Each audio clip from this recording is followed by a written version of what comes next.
Selamat siang, selamat pagi, selamat malam teman-teman semua yang menyaksikan, atau mungkin Pak Agus selaku dosen dari USM untuk penugasan internet security, mata kuliah internet security ini. Di sini saya akan mencoba untuk mempraktekkan presentasikan tugas dari mata kuliah internet security ini. Nah, tugas yang pertama itu untuk kontrol akses file. Nah, untuk kontrol akses file sendiri, kalau di Windows itu cukup mudah, tinggal menuju ke properties, nanti akan muncul dokumen propertiesnya pada bagian security. Nah, ini bisa diatur-atur apakah siapa yang seharusnya bisa mengakses, ada permissionnya juga, full control, modify, read, write. Ini juga bisa diatur berdasarkan grup atau username.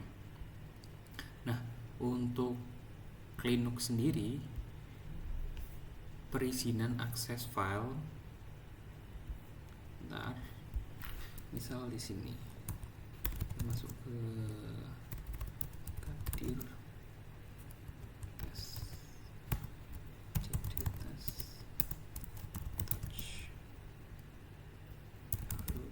txt.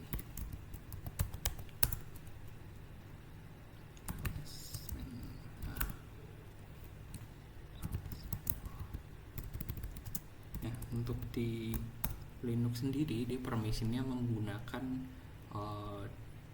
RWX. RWX itu apa? RWX itu read, write, execute. Jadi permission itu akan diberikan tiga jenis, yaitu read untuk dibaca, write untuk ditulis kembali, execute untuk dijalankan, untuk diexecute. Nah, cara mengaturnya sendiri itu Linux punya yang namanya chmod. Jadi untuk mengubah permissionnya bisa menggunakan sudo chmod min. Nah, ini di angkanya itu gimana? Untuk angkanya sendiri ada antara 421 kalau tidak salah ya. Coba cari chmod Linux. Nah, di Linux sendiri chmod itu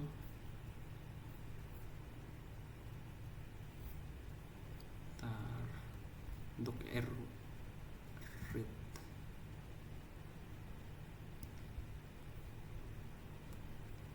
kalau nggak salah tuh untuk read itu dia pakai angka 4. Kemudian nah ini read itu pakai 4, write-nya pakai 2, x-nya pakai 1.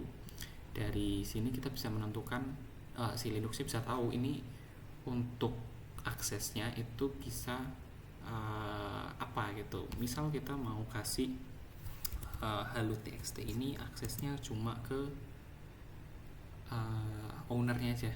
Kalau ownernya aja berarti dash 7, yang lainnya misal kita kasih akses di read aja RWX, berarti mungkin 744. Jadi yang pertama ini dia ownernya, kemudian ownernya, terus grup yang bisa mengakses, kemudian yang terakhir itu adalah others atau ya siapapun itu selain dari owner atau grup itu. Selain dari owner atau grup itu, benar. Nah, kalau misal saya gini lalu kasih hello txt, password, main R, kurang main R gede, kita cek. Nah, dia bener ya, yang untuk lainnya, untuk grup cuma read, untuk others cuma read juga. Sedangkan untuk ownernya dia bisa read, write, dan execute. Dari mana itu perhitungannya? Itu dari yang tadi itu, untuk read itu 4, write itu 2, execute itu 1. Jadi kalau mau semuanya tinggal dijumlahin. Kalau mau cuma read dan execute berarti misal 4 tambah read, write, execute, 4 tambah 1, 5. Sini dia akan muncul execute. Untuk bagaimana Linux menghandle kontrol akses file seperti itu menggunakan setahu saya salah satunya adalah chmod. Kemudian untuk selanjutnya implementasi firewall berbasis SOS.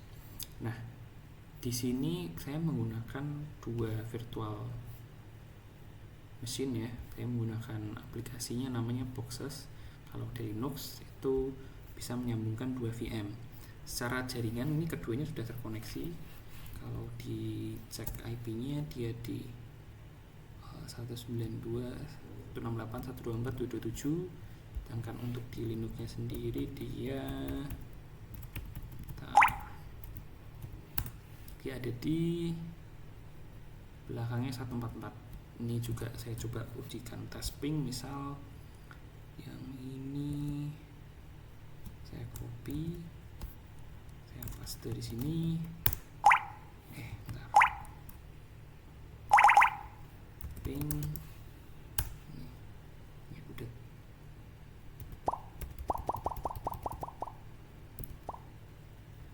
Nggak bisa ya. Nah, ini kayaknya karena firewallnya kali ya. Ntar saya coba sebaliknya di sini. Dari Windows ke Linux-nya bisa, dari Linux ke Windows-nya nggak bisa. Nah, ini kenapa? Karena kemungkinan di di Windows-nya ada firewall yang bekerja. Jadi secara default firewall di Windows itu aktif untuk menolak semua hal yang masuk ya. Ntar firewall. Nah, di sini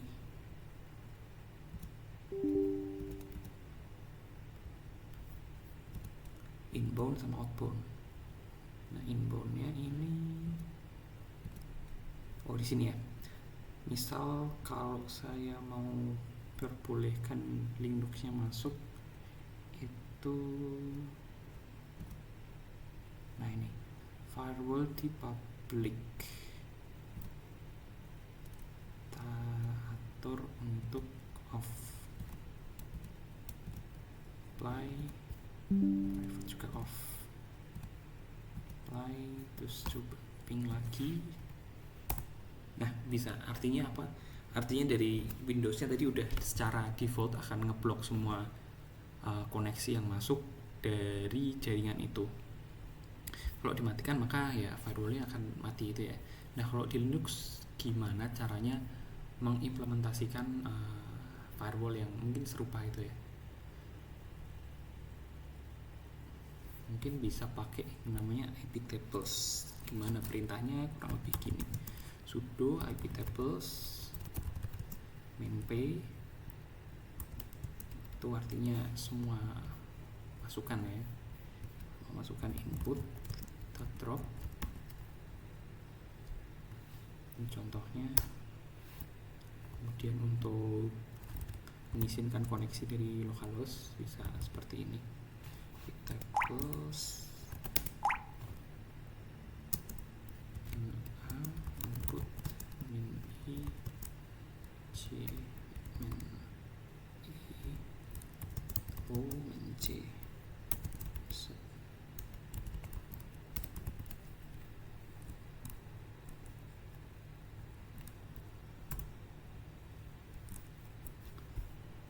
Ini harusnya akan ke drop ya, coba ping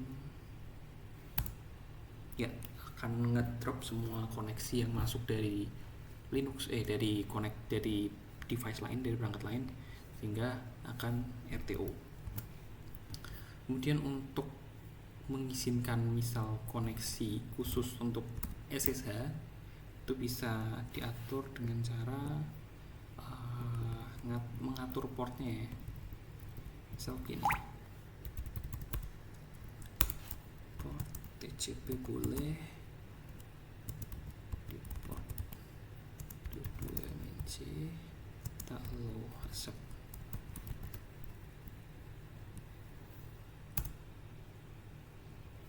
Pet argumen 22 wait di port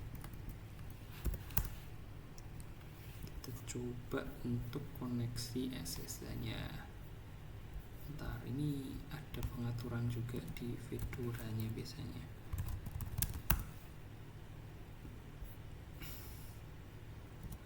Desktop SSH. Ini biasanya SSH-nya ke off. Kalau secara tampilan mungkin kayak gini. Kalau mau mengaktifkan SSH-nya bisa lewat sini. Sudo system SSD. Sudo system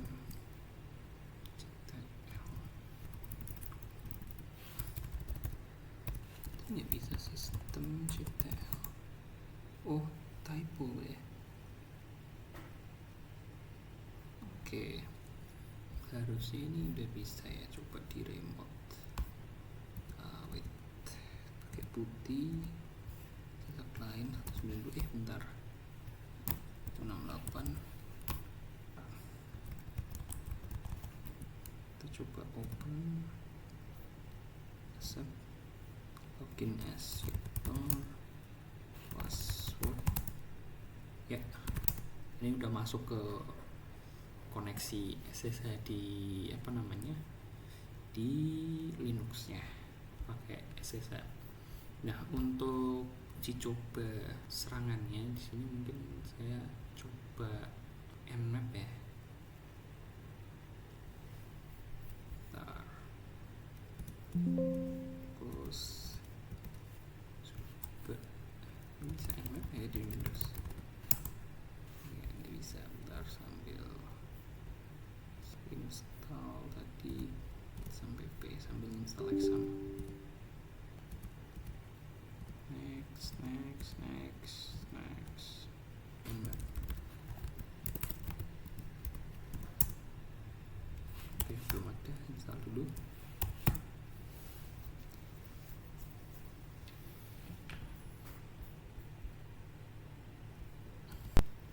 Ya, saya lanjutkan di sini. Untuk tadi ternyata ada trouble di internet karena saya ngedrop semua akses lalu lintas masuk, jadinya VS Code VM-nya nggak bisa mengakses internet juga gitu ya, yang di forward dari hostnya.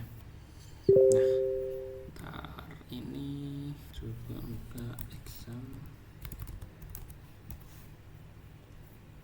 Nah, ini coba saya start MySQL dan Apache-nya. Bisa gini, Nmap SV 192 68 berapa tadi? Apa tuh? Linux-nya 1227 berarti. Oke. Harusnya di sini kan dia akan expose localhost ya. Dia harusnya ada web server di sini. Yap. Lalu di sini juga bisa ketahuan, ada HTTP port 80 kebuka, ada port 443 kebuka, Apache, dan MySQL juga terbuka. Nah, untuk uji coba serangannya ada ya. Bentar, cariin project sendiri deh.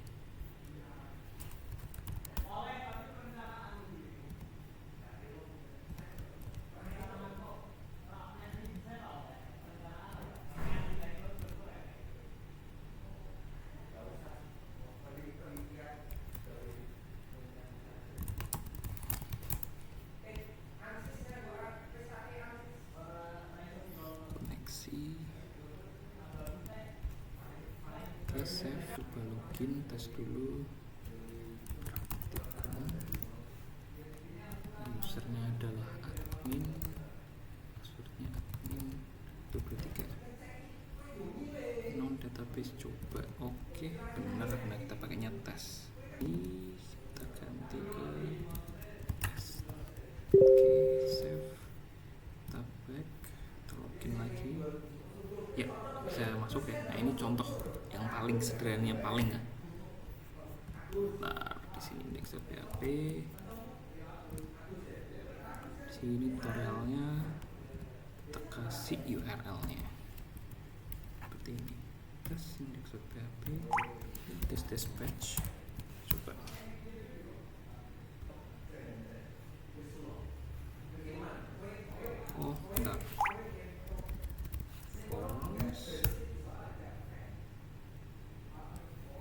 Yes.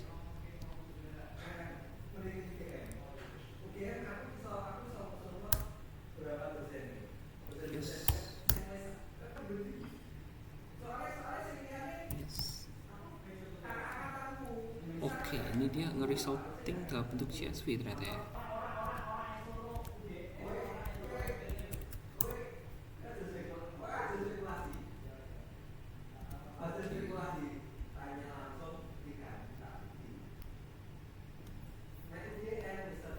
Voice post, teknik sih nggak ada notesnya ya.